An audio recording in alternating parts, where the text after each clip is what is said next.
Hi, good morning. ത്വമേവ മാതാ ച പിതാ ത്വമേവ ത്വമേവ ബന്ധുശ്ച സഖാ ത്വമേവ ത്വമേവ വിദ്യാ ദ്രവിണം ത്വമേവ ത്വമേവ സർവം മമ ദേവദേവ. ശ്രീമദ് ഭഗവത്ഗീത 11-ാം അധ്യായം വിശ്വരൂപദർശനയോഗം 18-ാമത്തെ ശ്ലോകമാണ് ചൊല്ലുന്നത്. ത്വമക്ഷരം പരമം വേദിതവ്യം ത്വമസ്യ വിശ്വസ്യ പരം നിധാനം ത്വമവ്യയ ശാശ്വതധർമ്മഗോപ്ത സനാതനസ്ത്വം പുരുഷോ മതോ മേ. മലയാളം. ഭൂവിനൊരാധാരമറിഞ്ഞിടേണ്ടും വിശിഷ്ടമാമക്ഷരമങ്ങു തന്നെ വിനാശമേലാത്ത പുമാനുമങ്ങുന്നനശ്വരം ധർമ്മമിണങ്ങിടുന്നോൻ. ത്വം വേദിതവ്യം പരമം. അവിടുന്നാണ്, അങ്ങാണ് അറിയപ്പെടേണ്ട പരമം അക്ഷരം. ത്വം പരമമായിട്ടുള്ള അക്ഷരം, അത് ബ്രഹ്മമാണ്. ത്വം അസ്യ വിശ്വസ്യ, അവിടുന്നാണ് ഈ വിശ്വത്തിൻ്റെ പരംനിധാനം, പരമാശ്രയം. ത്വം അവ്യയഃ, അവിടുന്നാണ് സനാതനധർമ്മങ്ങളുടെ ശാശ്വതധർമ്മഗോപ്ത, നിത്യരക്ഷകൻ. ത്വം സനാതനഃ പുരുഷഃ മേ മതഃ, അവിടുന്ന് തന്നെയാണ് പരമാത്മാവ് എന്നും എനിക്ക് തോന്നുന്നു.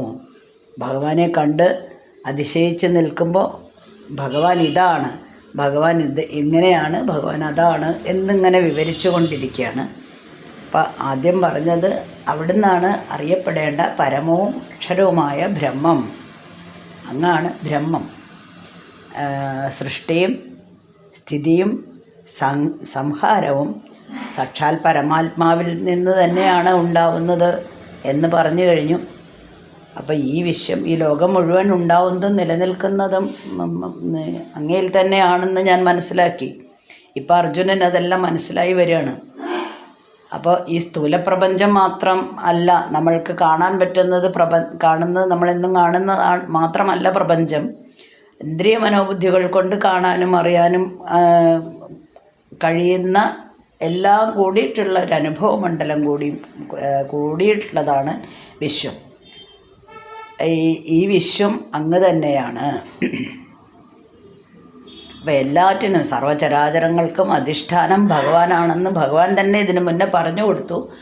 അത് ഇപ്പോൾ അർജുനന് ശരിക്കും ക്ലിയറായി, ഒന്നും കൂടെ മനസ്സിലായി. അതേപോലെ തന്നെ എല്ലാ വസ്തുക്കളും എപ്പോഴും മാറിക്കൊണ്ടേയിരിക്കുമല്ലേ. നമ്മൾ കാണുന്ന വസ്തുക്കൾ എല്ലാം ഇന്ന് കാണുന്നത് നാളെ കാണണമെന്നില്ല. ചിലപ്പോൾ അതിൻ്റെ രൂപവും ഭാവവും ഒക്കെ മാറിയിട്ടുണ്ടാവും. അപ്പോൾ പ്രപഞ്ചത്തിലുള്ള എല്ലാ വസ്തുക്കളും മാറിക്കൊണ്ടിരിക്കും. അപ്പോൾ അങ്ങനെ മാറ്റമുണ്ടാവണമെങ്കിൽ അത് എന്തിനെയോ അധിഷ്ഠാനം, എന്തിനെയോ ചുറ്റിപ്പറ്റി അല്ലെങ്കിൽ എന്തോ ഒന്നിൽ അധിഷ്ഠിതമായിട്ടാണ് അവയ്ക്ക് മാറ്റങ്ങൾ സംഭവിക്കുന്നത്. അപ്പോൾ ആ മാറ്റങ്ങൾ സംഭവിക്കുന്ന ആ ഒരു, നമ്മൾ ഭൂമിയുടെ അച്ചുതണ്ട് എന്നൊക്കെ പറയണ മാതിരി എന്തിനെ ആധാരമാക്കിയാണോ അതവിടെ സാക്ഷിയായിട്ട് നിലനിൽക്കുകയാണ്. ആ സാക്ഷിയാണ് ആര്? ആത്മാവ്, പരമ്പൊരുൾ. അല്ലെങ്കിൽ ഇപ്പോൾ ഭഗവാൻ വിരാട് രൂപത്തിൽ അർജുനൻ്റെ മുന്നിൽ നിൽക്കുന്ന ആ ഭഗവാൻ.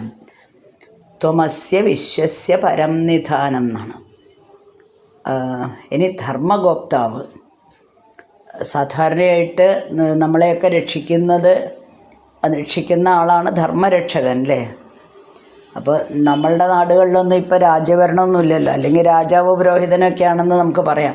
പക്ഷേ ഇപ്പം നമ്മൾക്ക് അങ്ങനത്തെ ഭരണമൊന്നും ഇല്ലാത്തത് കൊണ്ട് നമ്മൾക്ക് ആരാണ് നമ്മുടെ ധർമ്മരക്ഷകൻ? എല്ലാ ഹിന്ദുക്കൾക്കും തന്നെ, അല്ല ഹിന്ദുക്കളല്ല, ഏത് മതമായാലും കുഴപ്പമില്ല, അവരുടെ ദൈവങ്ങളാണ് നമ്മൾ ആശ്രയിക്കുന്ന, അല്ലെങ്കിൽ നമ്മൾ ആരാധിക്കുന്ന, വിഗ്രഹരൂപത്തിലാണെങ്കിലും ആരാധിക്കുന്ന രൂപങ്ങളാണ് നമ്മളുടെ ധർമ്മരക്ഷകർ. അതുകൊണ്ട് നമ്മളുടെ ഈ ലോകത്തെ മുഴുവനായിട്ടും കാത്തുരക്ഷിക്കാൻ മറ്റൊരു ശക്തിക്കും പറ്റില്ല, അത് അങ്ങേക്ക് മാത്രമേ പറ്റൂ എന്നും ഞാൻ മനസ്സിലാക്കുന്നു. അടുത്തത് സനാതനസ്ത്വം പുരുഷോ മതോ മേ എന്നാണ്. ഇതിന് മുന്നേയുള്ള ശ്ലോകങ്ങളിൽ ഏതോ ഒരു അധ്യായത്തിൽ പറഞ്ഞിട്ടുണ്ട്, പുരുഷൻ എന്ന് പറഞ്ഞാൽ പുരി ശേതേ ഇതി പുരുഷ എന്നാണ്. പുരത്തിൽ ശരീരത്തിൽ ശയിക്കുന്നവൻ എന്നാണ്. അത് ആത്മാവാണല്ലോ. അപ്പോൾ നവദ്വാരങ്ങളോട് കൂടിയിട്ടുള്ള ഒരു പുരമാണ് ശരീരം എന്ന് നമ്മൾ പഠിച്ചിട്ടുണ്ട്. ഇന്ദ്രിയങ്ങളിൽ ആകുന്ന കവാടങ്ങളിൽ കൂടെയാണ് നമ്മൾക്ക് എല്ലാം പ്രപഞ്ചത്തിൽ നിന്നുള്ള എല്ലാ വിചാരങ്ങളും എല്ലാ അതായത് നമ്മൾ കാണുന്നതെല്ലാം നമ്മൾ മനസ്സിലാക്കുന്നതൊക്കെ അതിലൂടെയാണ് കടന്നു വരുന്നതും തിരിച്ചു പോകുന്നതും എന്ന് നമ്മൾ പറഞ്ഞു. ആ കോട്ടയ്ക്കുള്ളിലാണ് ആത്മാവ് അധിവസിക്കുന്നത് എന്നും പറഞ്ഞു. അതുകൊണ്ടാണ് സനാതനസ്ത്വം പുരുഷോ മതോമേ എന്ന് പറഞ്ഞത്. അപ്പം ജഗത്തിന് അധിഷ്ഠാനമായിട്ടുള്ള പരമസത്യം എന്താണെന്ന് കണ്ടുപിടിക്കലാണ് ജ്ഞാനികളായ ആൾക്കാരുടെ അല്ലെങ്കിൽ യോഗികളുടെ ഒരു പരിശ്രമം. അതാണ് ബാഹ്യലോകത്തിൽ മാത്രം തിരഞ്ഞിട്ട് അതിന് യാതൊരു പ്രയോജനവുമില്ല.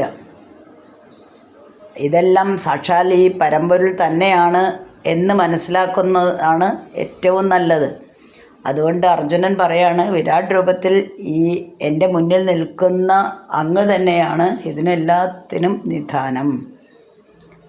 മാത്രമോ മാത്രമല്ല, ഇനിയും പറഞ്ഞുകൊണ്ടിരിക്കുകയാണ് 19ാമത്തെ ശ്ലോകത്തിൽ.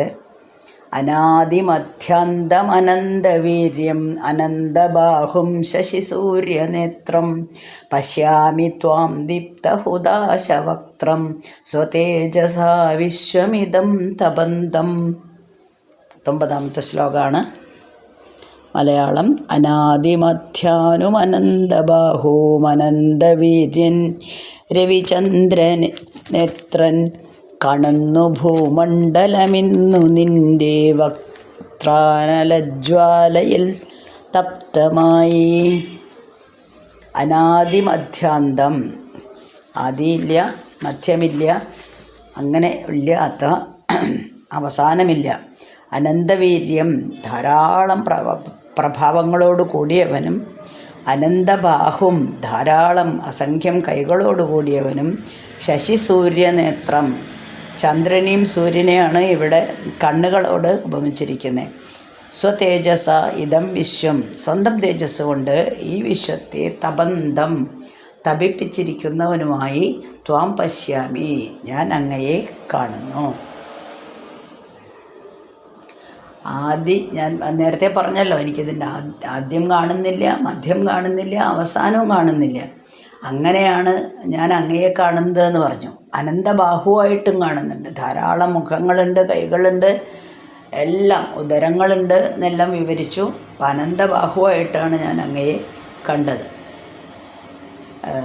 അർജുനന് ദിവ്യദൃഷ്ടി കിട്ടിയെങ്കിലും അത് അർജുനൻ്റെ ഭാഗ്യം, ഭഗവാൻ കൊടുത്ത ഒരു അനുഗ്രഹം. പുറത്ത് ഉള്ള മറ്റുള്ളവർക്ക് ഇതിനെ പുറത്തേക്ക് പ്രദർശിപ്പിക്കാനോ അല്ലെങ്കിൽ മറ്റുള്ളവർക്ക് കാണാനോ കഴിയില്ല ഈ വിശ്വരൂപം. ധാരാളം സ്റ്റെപ്പ് കയറുക നമ്മൾ പറയണ പോലെ പഠിച്ച് യോഗജ്ഞാനം മുഴുവനായിട്ടും യോഗി നമ്മൾ പറഞ്ഞു. ഒരു യോഗിയുടെ ലക്ഷണങ്ങളൊക്കെ, സ്ഥിതപ്രജ്ഞൻ്റെ ലക്ഷണങ്ങളൊക്കെ നമ്മൾ ഇതിന് മുന്നേയുള്ള അധ്യായങ്ങളിൽ പഠിച്ചിട്ടുണ്ട്.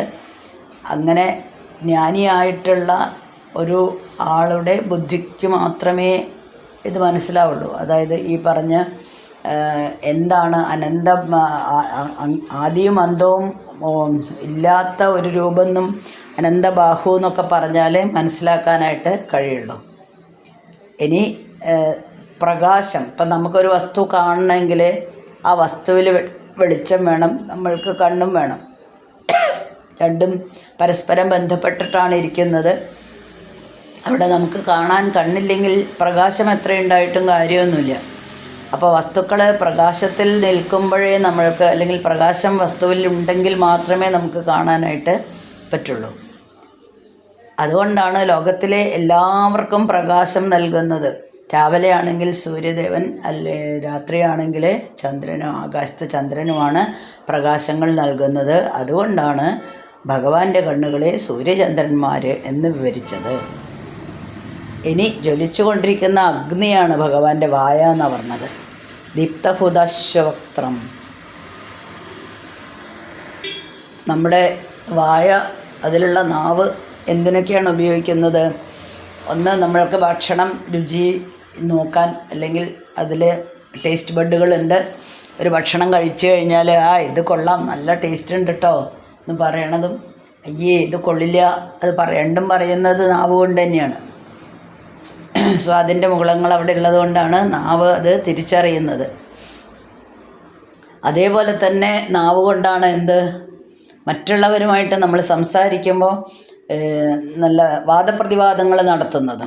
ചില സമയത്ത് ചിലർ തമ്മിൽ അതിഭയങ്കരമായിട്ടുള്ള വാഗ്ധോരണികൾ, അതായത് അങ്ങോട്ടും ഇങ്ങോട്ടും തർക്കിച്ച് തീപ്പൊരി പ്രസംഗം എന്നൊക്കെ നമ്മൾ പറയണ മാതിരി സംസാരിക്കുന്നുണ്ടാവും. അതിനും എന്താണ് നമ്മൾ യൂസ് ചെയ്യുന്നത് അല്ലെങ്കിൽ ഉപയോഗിക്കുന്നത്? നാവാണ് നമ്മൾ ഉപയോഗിക്കുന്നത്. അപ്പോൾ രസനേന്ദ്രിയത്തിൻ്റെയും വാഗിന്ദ്രിയത്തിൻ്റെയും, അതായത് വാക്കുകളുടെയും ആസ്ഥാനമാണ് വക്ത്രം. അതുകൊണ്ടാണ് ഇവിടെ അങ്ങനെ പറഞ്ഞത്. പശ്യാമി ത്വാം ദീപ്തഹുദാശവക്ത്രം എന്ന്. ഇനി അടുത്തത്, ഭഗവാൻ തേജസ് കൊണ്ട് വിശ്വത്തെ മുഴുവനും തപിപ്പിച്ചുകൊണ്ടിരിക്കുകയാണ്. സ്വതേജസ വിശ്വമിതം തപന്തം എന്നാണ്.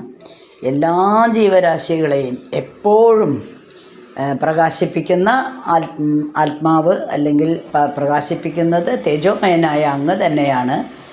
വസ്തുക്കളെ മുഴുവനും പ്രകാശിപ്പിക്കുന്നതിന് പുറമെ തന്നെ ലോകത്തിൽ ജീവൻ നിലനിൽക്കുന്നതിനാവശ്യമായിട്ടുള്ള താപം കൊടുക്കുന്നതും അങ്ങ്. ഒരു വസ്തു നിലനിൽക്കണമെങ്കിൽ അതിന് പ്രത്യേകമായിട്ടുള്ള ഒരു ഊഷ്മാവ് വേണം അല്ലേ? ആ താപം നമ്മുടെ ബോഡിക്കാണെങ്കിലും ഒരു പ്രത്യേക ഊഷ്മാവ് 37 ഡിഗ്രി സെൽഷ്യസ് ആണ് അല്ലേ? 37 ഡിഗ്രിയാണ് നമ്മുടെ ടെമ്പറേച്ചർ, സാധാരണ ബോഡി ടെമ്പറേച്ചർ. അതേപോലെ തന്നെ വസ്തുക്കളാണെങ്കിലും ചെടികളാണെങ്കിലും മറ്റെന്ത് വസ്തുക്കളാണെങ്കിലും ഭയങ്കര തണുപ്പാണെങ്കിൽ ചില ചെടികളൊന്നും വളരെ പോലും ഇല്ല. അതിഭയങ്കര ചൂടാണെങ്കിൽ അത് കരിഞ്ഞു പോവുകയും ചെയ്യും. അപ്പോൾ അതിനുള്ള ഒരു ഊഷ്മാവ്. അതേപോലെ ഇവിടെ പറയുന്ന ജീവൻ നിലനിർത്തുന്നതിന് ആവശ്യമായിട്ടുള്ള താപം മുഴുവനും കൊടുക്കുന്നത് ആരാണ്? സാക്ഷാൽ ഭഗവാനാണ്.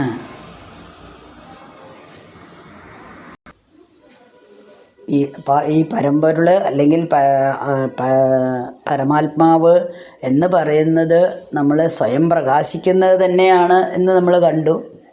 അതിനെ പ്രകാശിക്കാൻ മറ്റൊരു പ്രകാശത്തിൻ്റെ ആവശ്യമില്ല.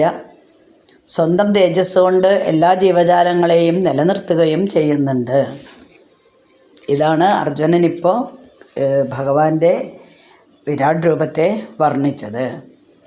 ആദിയില്ല, മധ്യമില്ല, അന്തമില്ല, അളവറ്റ പ്രഭാവമുണ്ട്, ധാരാളം കൈകളുണ്ട്, ചന്ദ്രസൂര്യന്മാരായ കണ്ണുകളോട് കൂടിയവനാണ്, സ്വന്തം തേജസ് കൊണ്ട് ഈ വിശ്വത്തെ തപിപ്പിച്ചു കൊണ്ടിരിക്കുന്നതുമായ അങ്ങയെ ഞാൻ കാണുന്നു എന്നാണ് പറഞ്ഞത്. വീണ്ടും തുടർന്നുകൊണ്ടിരിക്കുക തന്നെയാണ്. അടുത്ത ശ്ലോകത്തിൽ 20ാമത്തെ ശ്ലോകമാണ് ഇനി ചൊല്ലേണ്ടത്. അത് നമുക്ക് അടുത്ത ദിവസം ചൊല്ലാം. ഓക്കെ. അസ്മിൻ പരാത്മന്നനുപാത്മകൽപ്പേതുമിദ്ധമുദ്ധാപിത പത്മയോനി അനന്തഭൂമാമരോഗരാശിം നിരുന്ധിവാദാലയവാസ വിഷ്ണു.